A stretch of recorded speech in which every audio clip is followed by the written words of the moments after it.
So why would anyone invest into Gamers Head when I heard all your investors lost money? Excuse me? I also heard that you stole all your investors' money. So first off, we're still open as a company, still operating, right? Well, yeah. So then no, because we're still open as a company, all my investors haven't lost their money. Well, I heard you haven't paid your investors yet, so that you clearly stole their money. So first off, it's actually illegal for me to steal an investor's money for personal use. But yeah, no, in the last 7-8 years, we've reinvested all the investment money back into the business to grow it into what it is today. And yes, in the first 6-7 years of operations, we didn't make a profit until this past year, where the store finally made a profit. But those profits were then reinvested into the franchise company to support our operations until we got new investors in. Well, I also heard that you have some former investors because of COVID that lost all their money. So that's also incorrect, because we actually made a video about this previously. Long story short, when COVID happened, we got little to no PPP loans because guess what, folks? We did not pay ourselves for the first 5 years of this business. So PPPs were based off wages, which we had none. So we got very little, around like $5,000-$10,000. So in order to save the business from shutting down and declaring bankruptcy, my family and my extended family pulled every last bit of resource that they possibly could to inject into the business to not only save the business from COVID, but also to make some necessary changes to protect itself into the future. Now, in exchange for that, for the major risk that they were about to take, they did request that the current investors at the time surrender their shares back over. But in exchange for that agreement, we gave a personal guarantee, and we still have signed contracts with them,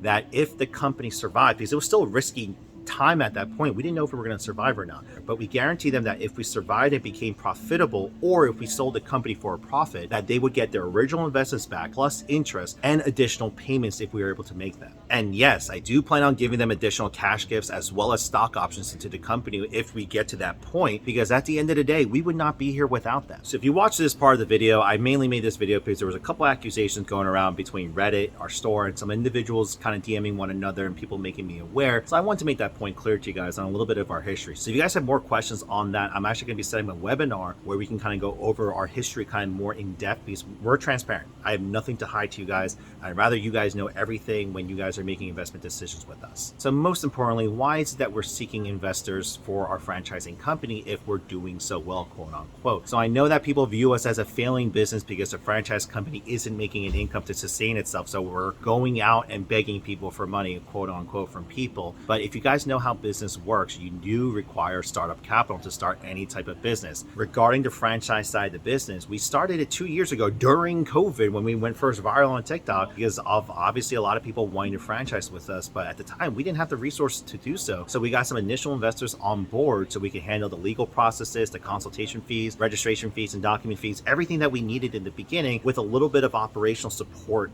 to last us the first year of operations. Now, this being our first time doing this type of business in terms of expansions and franchising, we did not anticipate all the delays that we were going to be dealing with the banks and the states and the different municipalities. And if you understand how franchising works, the franchise company makes their money off of the stores that are open and operating. But when they're not open, we're not collecting the fees to support our operations, let alone to grow. And before you ask about the Seattle store, no, we did not collect any fees from them during the year one process, because we understood that they opened up with a limited budget. In order to help them, we did not collect any fees so they can reinvest every dollar that they had back into their operations. And yes, if you haven't already seen the video, they found a new investor. So not only are they going to be doing some light renovations to get their store up to par, they're going to be here for the year to come. But given all that, given the unknown future, why would someone invest into the company? And to be honest, that's a question that you need to answer for yourself. If you see what we're doing, you see where we're going, as vague as it is, you know the grand dream of what we want to do, but not the financials and everything like that. And obviously, to be honest, I'll be the first one to tell you guys, this is not the quickest investment to make in terms of like ROI. You guys want something quick, go to the stock market, go to crypto, do all that stuff there. This is a long-term play.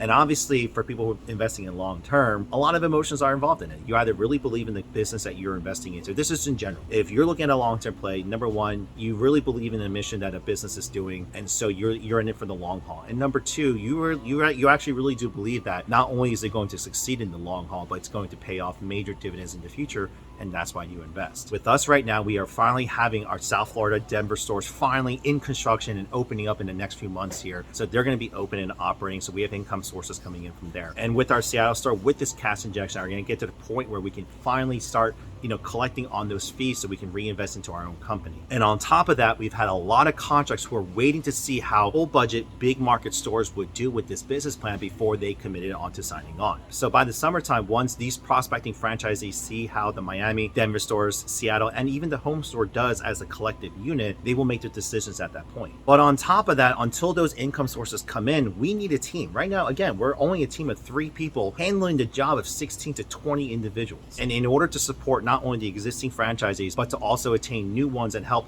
new franchisees along the process, we need help. On top of that, there's some additional renovations at our current home store and projects that we want to do to keep furthering the business forward. Because at the end of the day, complacency is what actually kills most businesses. But again, if you're interested about finding more information, obviously our information is available on the website. Our email is there for questions, but we will be scheduling multiple webinars this upcoming month that you can join to go ahead and freely ask questions in front of other potential investors. Before I go, again, I really appreciate you guys watching this part of the video. That just means that you actually really want to learn about our company's history, but also our future and why it's worth investing into. And ultimately, if you decide not to invest after watching this video, reading all the information, even attending the webinars, I just appreciate you taking the time and actually offering us your consideration. Thank you.